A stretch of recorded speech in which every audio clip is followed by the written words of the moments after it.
The airport was already awake long before the sun came up. The smell of coffee mixed with the faint scent of jet fuel as people hurried through the terminal, dragging their suitcases and checking their phones for boarding times. Announcements echoed from the speakers, calling passengers to different gates. Some people looked tired, others excited. Everyone seemed to be going somewhere important.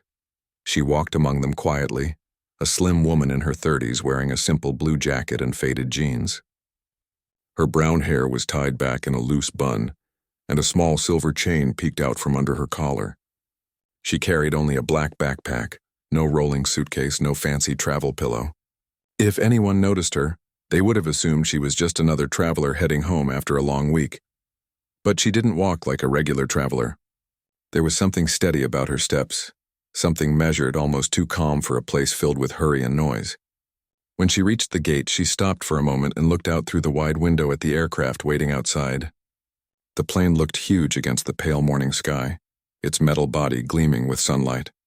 Her eyes followed the tail number as if reading something important only she understood. Then she quietly handed her ticket to the gate agent. The agent smiled, checked the boarding pass, then glanced at her ID. The smile softened, almost turning respectful. "Welcome aboard," the agent said. The woman gave a small nod and walked down the jet bridge without saying a word. Inside the plane, passengers were already finding their seats. A family of 4 tried to squeeze their luggage into the overhead bins. A businessman in a gray suit was on his phone, talking loudly about numbers and meetings. A teenager sat near the window with headphones on, drumming his fingers to some invisible beat. Amid the noise and movement, the woman slid into her seat. 20D, an aisle seat in the middle of the cabin. She placed her backpack under the seat and fastened her belt. Her hands rested quietly on her lap, her fingers brushing against the metal tag hanging from her necklace. It was small, but the edges were worn smooth like it had been held many times. A few letters and numbers were engraved on it, a call sign, though no one around her noticed. She leaned back and closed her eyes. The boarding continued for another 10 minutes. The cabin filled with chatter, laughter, and the usual complaints about legroom. Someone behind her joked about how small the seats were. Another passenger sighed about delays. The flight attendants moved through the aisle, checking seatbelts and reminding people to store their trays. Through it all, the woman in 20D sat still, eyes closed, her breathing slow and even. When the plane finally began to taxi, she opened her eyes and looked out the small oval window across the aisle. The city lights flickered below, stretching into the distance like a web of gold. She wasn't nervous, but her hand still rested over her necklace. The engines roared and the plane lifted smoothly into the morning sky. As the plane climbed higher, passengers relaxed. Some took out books, others reclined their seats. A few people closed their eyes, already half asleep. The woman pulled a small worn notebook from her pocket. Inside were scribbled notes, sketches of landscapes, and short phrases written in a neat hand. She turned the pages slowly until she reached one that showed a rough sketch of a helicopter, its blades spinning in the desert wind. Her fingers lingered on the drawing. Her mind drifted back uninvited to the sound of radio static. The roar of engines, the shouting through her headset. She saw flashes of light, heard the echo of her own voice calling coordinates, the heat, the dust, the weight of responsibility pressing on her shoulders. Then she blinked and the memory faded as quickly as it came. She closed the notebook and slipped it away. A flight attendant passed by offering drinks. "Coffee?" she asked. "Yes, please," the woman replied softly. Her voice was calm, low, and kind, the kind of voice that made people listen even when she wasn't saying much. The attendant smiled and poured her a cup. "You traveling home or heading somewhere new?" she asked politely. "Just heading somewhere," the woman said with a faint smile. The attendant nodded, sensing she didn't want to talk much, and moved on down the aisle. The woman watched her go, then looked back out the window. The sky outside was bright now, white clouds stretching endlessly below. The hum of the engines filled the silence, steady and rhythmic, almost soothing. For the first time in a while, she allowed herself to breathe freely. She had been on many flights before, hundreds maybe, but rarely as a passenger. Sitting here felt strange, almost unnatural. She was used to being in control, behind the controls, guiding others through rough skies. But now all she could do was sit and trust. She leaned her head against the seat, watching the clouds roll by. Her thoughts wandered, Not to the missions she had flown or the people she had rescued, but to the quiet moments in between. The letters she never sent. The friends she'd lost touch with. The way the world felt different when you weren't the one flying above it. A small child 2 rows ahead began to cry, his mother whispering softly to calm him. The sound pulled her back to the present. She smiled faintly. She had seen fear in many forms, and fear of danger, fear of loss, fear of not making it home. But a child's fear was simple, pure. She reached into her bag and took out a small chocolate bar, leaning forward to hand it to the mother. "Sometimes sugar helps," she said gently. The woman thanked her, and within moments the crying softened. The child smiled shyly. The small act didn't seem like much, but it filled the space around them with warmth. For a moment, the flight felt like a small community, strangers sharing the same sky. Hours passed quietly. The passengers settled into their routines. The plane cruised smoothly above the clouds. The woman glanced at her watch and noticed how long she had been sitting still. Her leg bounced slightly, an old habit from years of waiting for signals, instructions, green lights. She reached again for the metal tag around her neck, running her thumb over the letters. They weren't just letters to her. They were her identity once, her call sign. It wasn't a name anyone used now, but it still felt like a part of who she was. A sudden voice over the intercom interrupted her thoughts. "Ladies and gentlemen, this is your captain speaking. We may experience some light turbulence ahead as we pass through a weather front. Please remain seated with your seatbelts fastened." The cabin stirred as people adjusted in their seats. The woman took a slow breath, eyes fixed on the seat in front of her. She could already feel the change in air pressure, the slight dip of the aircraft as it entered the rough patch. The overhead bins rattled softly. A few passengers gasped when the plane jolted. She stayed still, calm, her hands gripping the armrest lightly. The turbulence lasted only a few minutes, but it was enough to make a few nervous travelers clutch their seats tighter. When it ended, laughter filled the cabin again, the uneasy kind that comes after fear passes. The woman's face remained thoughtful. The sensation of turbulence brought back memories she had spent years trying to leave behind. Storms she had flown through, not as a passenger, but as the pilot keeping others safe. When the plane steadied, she took another sip of her coffee, now cold. The man beside her, who had been quiet all along, turned and said, "You didn't even flinch." She gave a small smile. "I've been through worse," he chuckled. "You a frequent flyer or something?" "Something like that," she said. Then she looked away, ending the conversation gently. The plane continued its journey. Below them, the land stretched wide and endless, dotted with rivers and mountains. The sunlight reflected off the wing, and the sky seemed to go on forever. She thought about how small everything looked from up here, how tiny the roads and towns seemed, and yet every one of them was filled with people living out stories of their own. She wondered how many of them had ever looked up and thought about who might be flying above. A soft announcement came from the crew. Lunch service would begin soon. The attendants rolled their carts through the aisles again, offering sandwiches and drinks. She accepted a simple meal, not because she was hungry, but because it helped her stay grounded in the present moment. She ate quietly, glancing now and then at the clouds below. Somewhere behind her, someone laughed too loud. Somewhere ahead, a baby started crying again. The ordinary sounds of travel filled the cabin. The rustle of wrappers, the clink of plastic cups, the hum of conversation. It was all so normal, and yet in her chest a quiet ache stirred, a longing for the sky she used to know, the one she controlled. She wasn't running away from her past. She was just trying to live outside of it for a while. But even here, in Seat 20D, surrounded by strangers, the past had a way of finding her. It was in the way her body tensed at turbulence, the way her eyes tracked every sound the engines made, the way she always counted exits and safety lights without thinking. The flight moved on, hours blending into each other. The passengers grew quieter, lulled by the rhythm of the engines. The woman in 20D leaned back once more, closing her eyes, letting herself rest. She didn't know yet that before this flight was over, that small seat, 20D, would become the most important place on the entire plane. The hours in the sky always felt longer than the clock suggested. The hum of the engines stayed steady, a low reminder that they were far from the ground.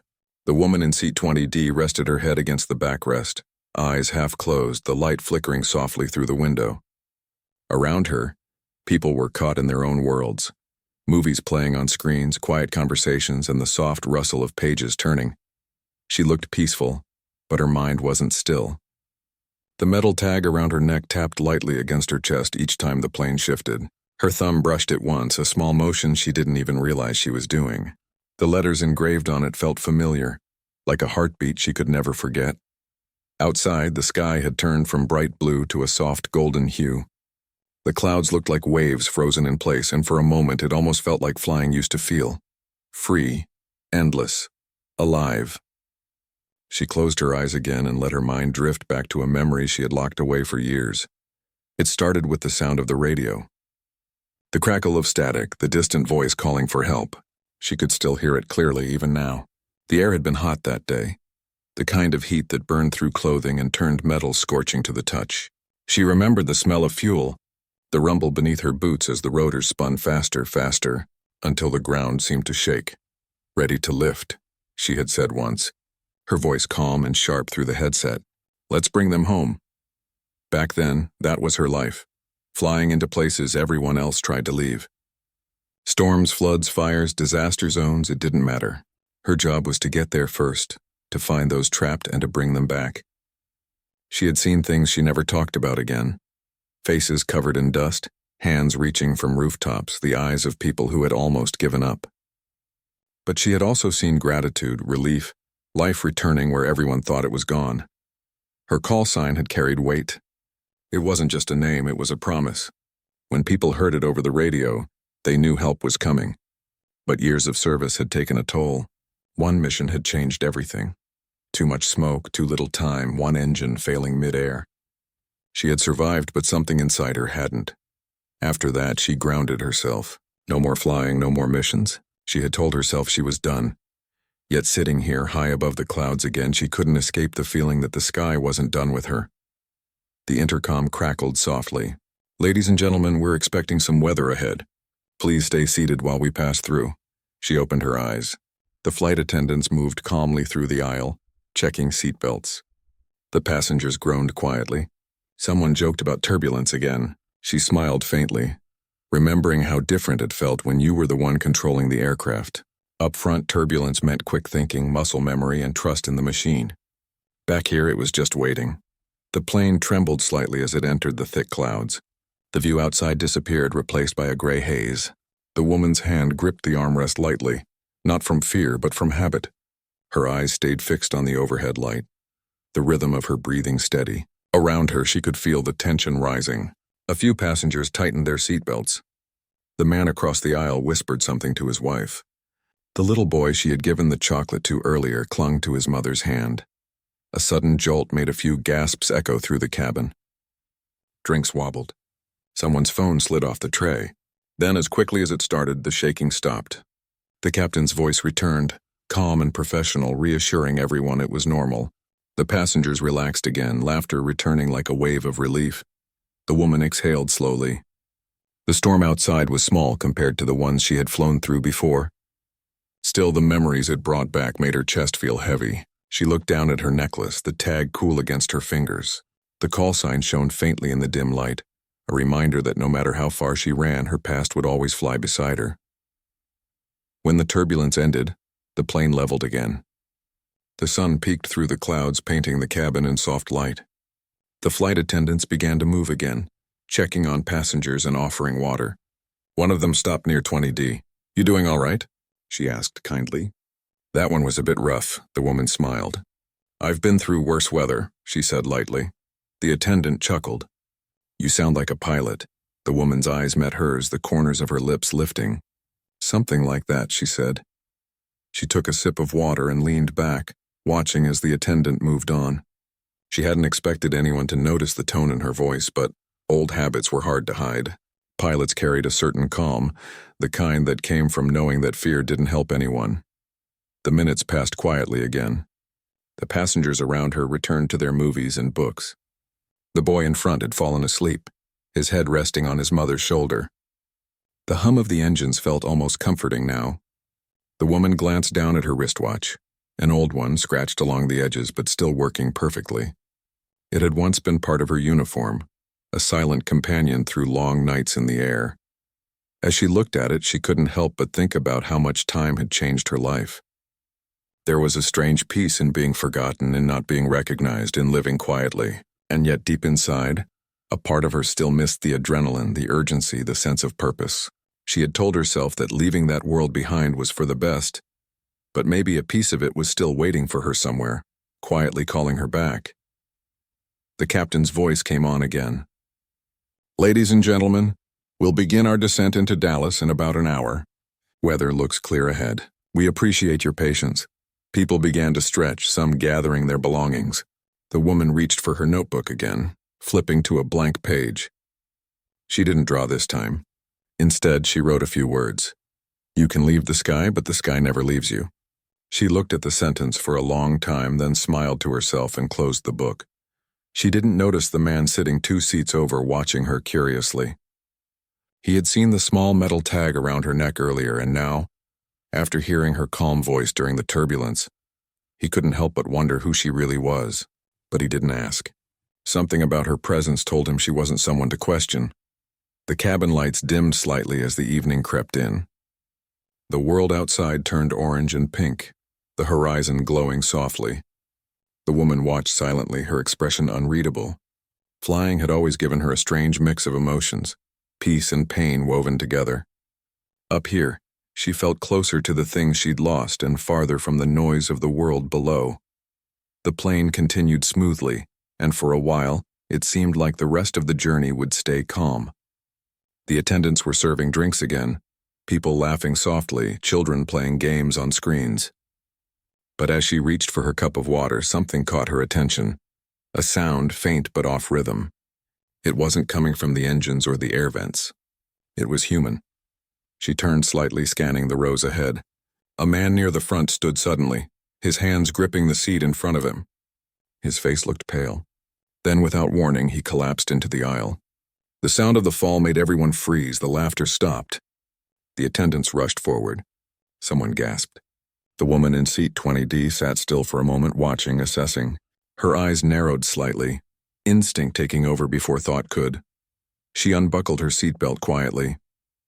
"Please stay seated," one of the attendants said.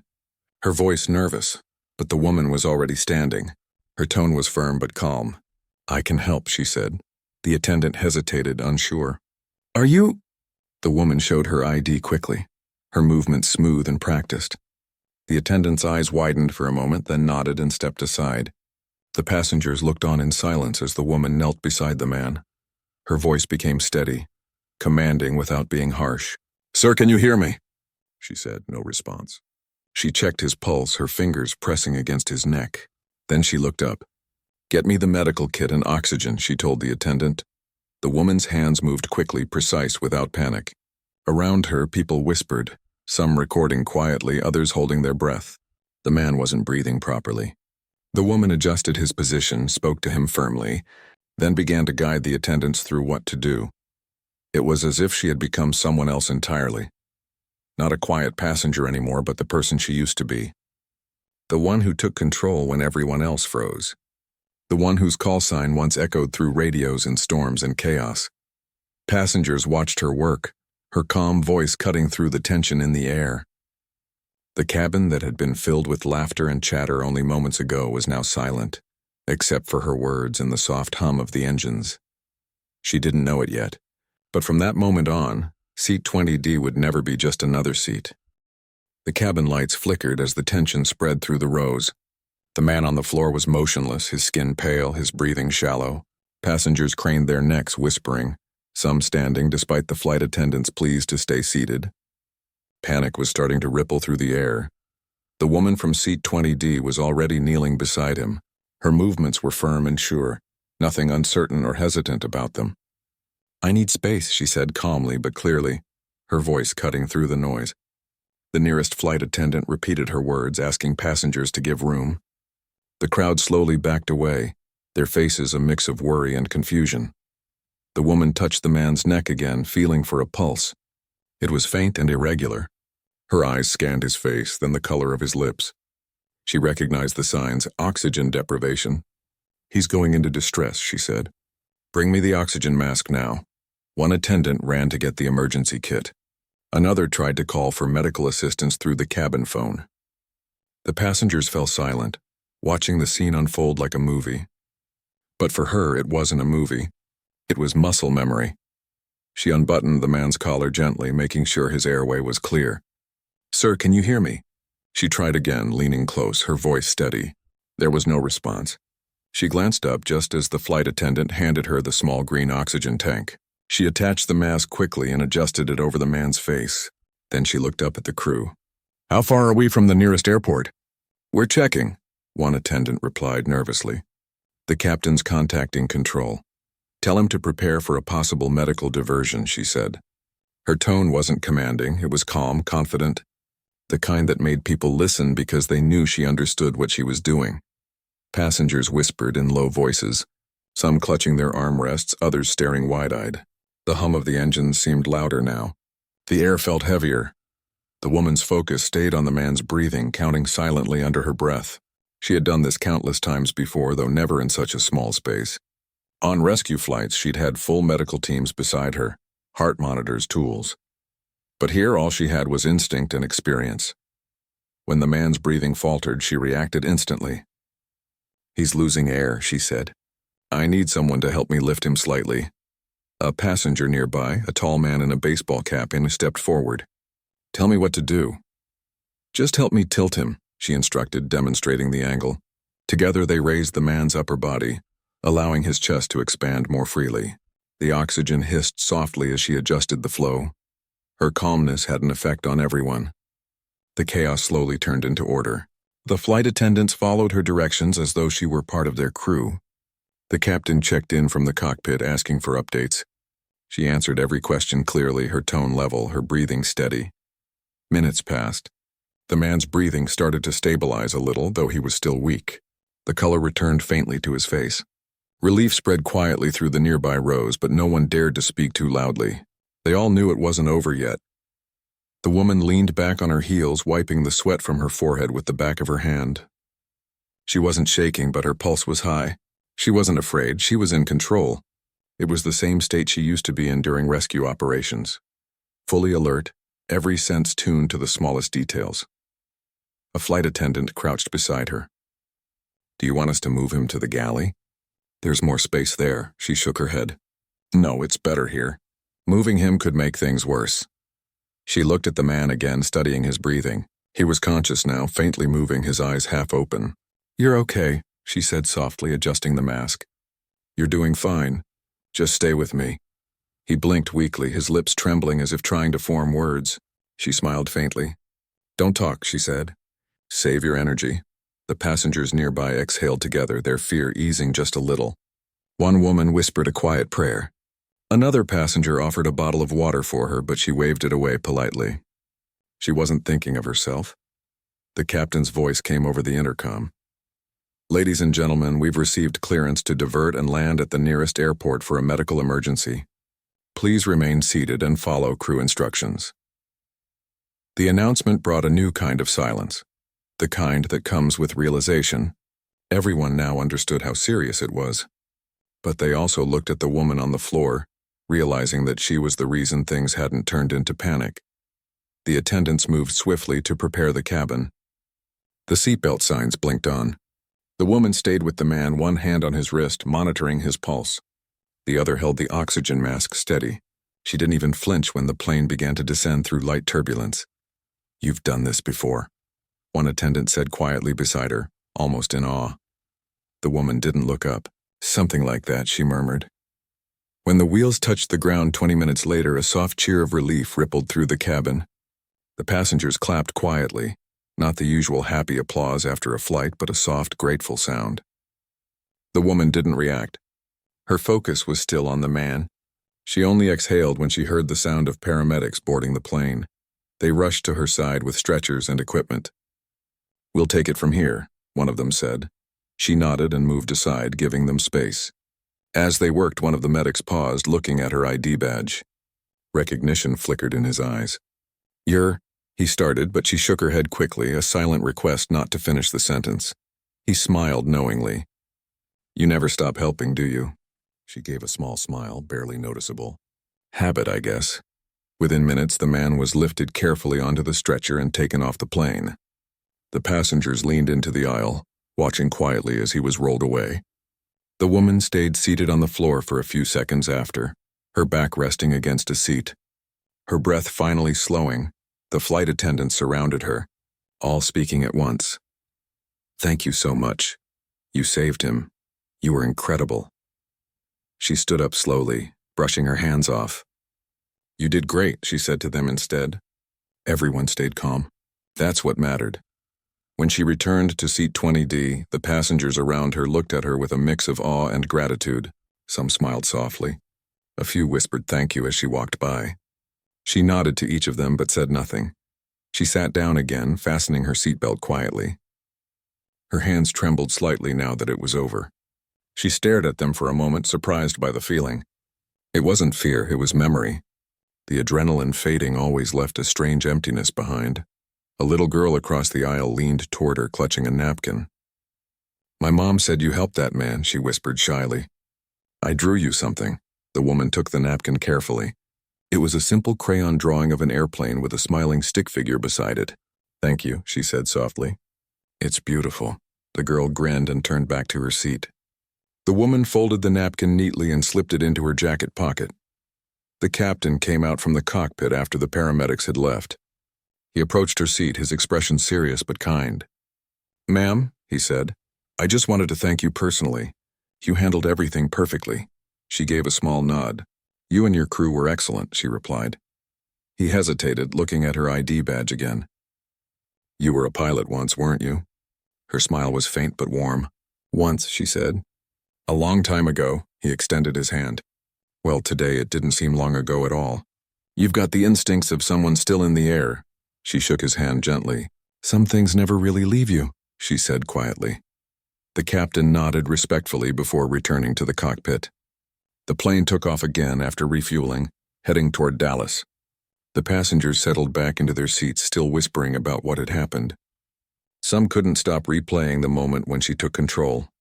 The calmness, the precision, the quiet authority. She looked out the window as the ground disappeared once more beneath the clouds. The reflection of her face in the glass looked older than she remembered, but the same eyes stared back, eyes that had seen chaos and calm, life and loss. She thought about her old call sign again, the one engraved on the metal tag around her neck. She hadn't spoken it aloud in years. It used to be how people recognized her, how teams found her voice through the static. That name had once meant safety to others, responsibility to her, and now on a commercial flight in seat 20D, it had somehow meant the same thing again. She smiled faintly, her fingers brushing the tag once more. Outside, the clouds parted, revealing the golden glow of the sunset. The sky stretched endlessly ahead. She leaned her head back and closed her eyes, a small sense of peace washing over her. Maybe the sky wasn't something you could ever leave behind. Maybe it was always waiting, quietly, patiently, for the day you'd remember who you really were. And for her, that day had come at 35,000 feet, in the smallest seat on the plane. The plane was finally back in the air, leaving behind the emergency at the small airport. Passengers were slowly returning to their seats, murmuring softly about what had just happened. Some held hands. Some stared out the window, still trying to make sense of the chaos and the calm that had walked among them. The woman in seat 20D leaned back, breathing slowly, her fingers brushing the metal tag around her neck. The small tag had never felt so heavy before, carrying the weight of memory, responsibility, and an old life that seemed both far away and strangely present. She watched the flight attendants move down the aisle, checking to make sure everyone was comfortable again. One of them paused by her seat and said quietly, "You really saved him. Everyone's talking about it." She gave a small nod, not wanting attention. "It wasn't just me," she said softly. "You all helped too." The attendant smiled, shaking her head. "Still, the way you handled it. I've never seen anything like it."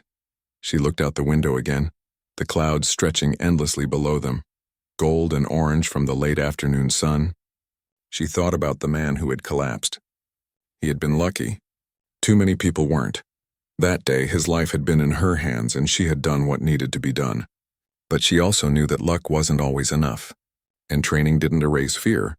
It just taught you how to act in spite of it.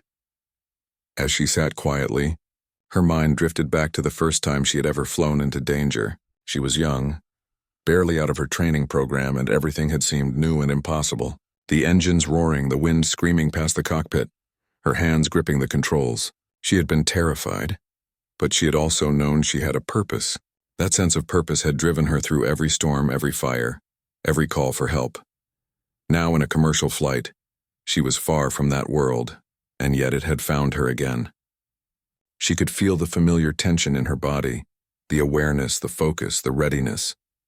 It wasn't just habit, it was instinct.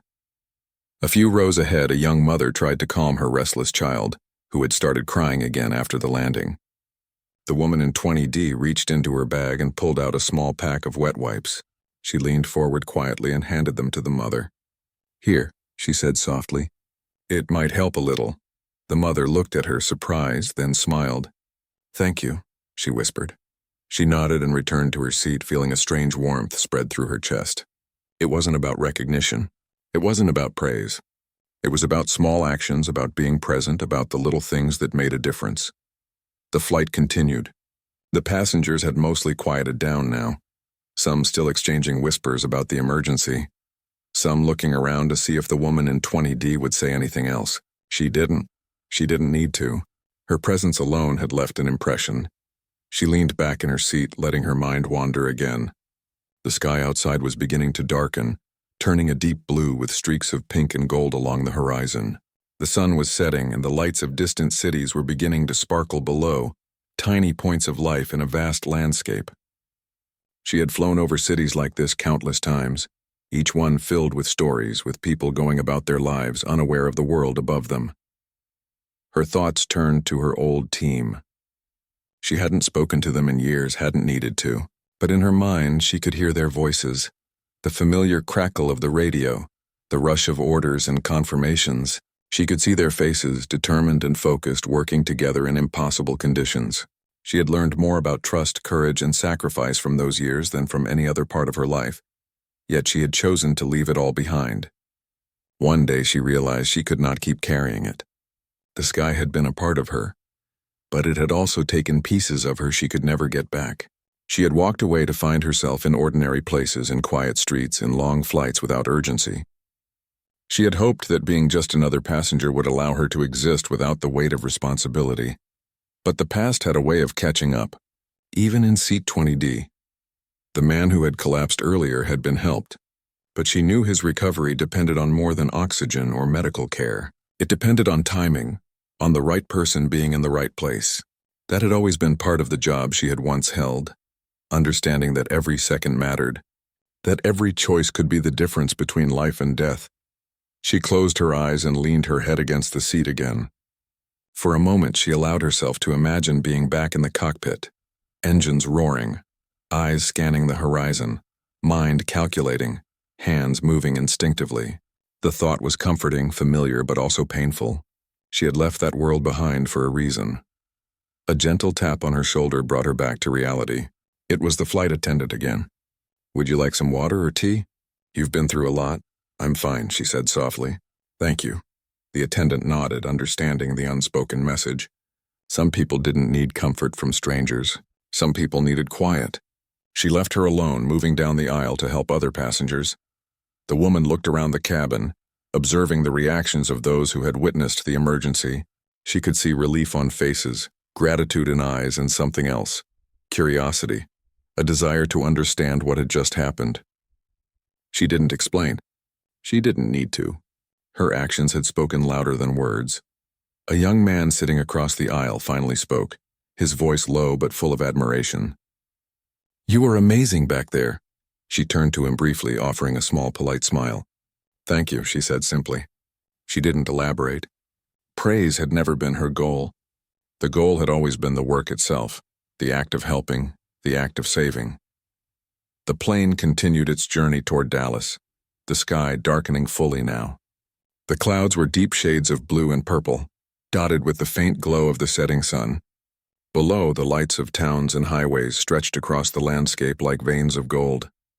She watched quietly, the quiet of the plane contrasting with the noise and chaos of her memories. Her thoughts drifted again to her old missions. She remembered the feeling of lifting someone from danger, the rush of air, the vibration of the engines, the focus required to navigate impossible situations. Those memories were painful and beautiful all at once. They reminded her of what she had once been capable of, and what she had chosen to leave behind. But today had reminded her that some parts of that life never truly leave you. Instinct, courage, focus. They stayed, waiting for the moment when they were needed again. And in a strange way, Seat 20D had become more than just a seat. It had become a place where her skills, her experience, and her instinct had found a voice again. A mother and child nearby watched her for a moment, curiosity written across their faces. The woman gave a gentle nod to the child, who smiled back shyly. Small connections like this, fleeting and quiet, reminded her of the human side of everything she had done. It wasn't about fame or recognition.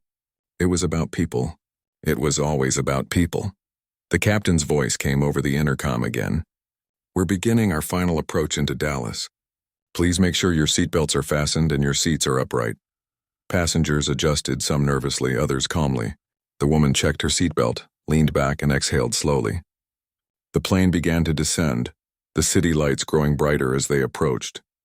The hum of the engines shifted subtly, the vibration through the floor changing as the altitude decreased. She watched the runway lights ahead, the patterns of the city below, and felt a strange sense of calm. The emergency had passed. Lives had been saved. She had done what she could. And yet, the awareness that she had been pulled back into a world she thought she had left behind lingered. The landing was smooth, the wheels touching down softly. The passengers murmured, relieved, clapping quietly once the plane came to a stop. The flight attendants moved down the aisles, thanking passengers for their cooperation. The woman in Seat 20D unbuckled her seatbelt slowly, taking a moment to stand, stretching her legs. People passed by her, some offering smiles, some whispers of thanks. She nodded politely to each of them, acknowledging their gratitude without drawing attention to herself. She didn't need recognition. The work had been enough. As the passengers began to disembark, she stepped aside, letting others move first. She noticed the small napkin drawing from the little girl still tucked into her jacket pocket and smiled softly. Even after all the chaos and adrenaline, small gestures like this reminded her why every act, every decision, every moment mattered. She walked down the aisle slowly, quietly, unnoticed by most, but not by all. A few passengers watched her, sensing there was something extraordinary about the woman who had saved a life from Seat 20D. Yet she didn't speak, didn't announce herself. She simply walked into the terminal, letting the ordinary world swallow her again, as she had countless times before. Outside, the air was warm and calm, the noise of the airport a distant hum compared to the storm that had passed inside the plane. She paused for a moment, looking up at the sky. It stretched endlessly above, quiet now, as if it had been waiting patiently for her return. She touched the metal tag around her neck one last time before tucking it back under her jacket. A silent acknowledgement of a past life, of a name that had once meant so much, of skills that had never truly left her. Seat 20D had seemed small, ordinary, unimportant, but for a few hours it had become the center,